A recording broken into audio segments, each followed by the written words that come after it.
বন্যিল আলো সাজানো হয়েছে সুইডেনের বিভিন্ন সড়ক। বিভিন্ন স্থানে ক্রিসমাস ট্রিকে কেন্দ্র করে ভিড় করছেন দর্শনার্থীরা। বড়দিনে দেশটির গির্জাগুলোতে প্রার্থনায় মগ্ন ছিলেন অনেক খ্রিস্ট ধর্মাবলম্বী।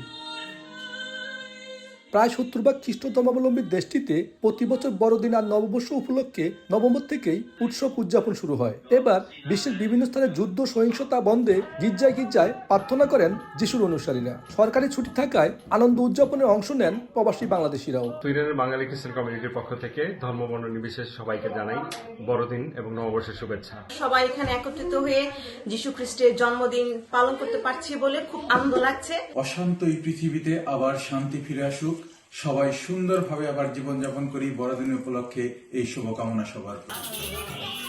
শুধু যুদ্ধ বন্ধ নয়, এমন ধর্মীয় উৎসব মানবজাতির মাঝে শান্তি প্রতিষ্ঠার অনুপ্রেরণা যোগাবে বলে আশা সুইডেন প্রবাসীদের। শফিউল আলম, সময় সংবাদ, সুইডেন।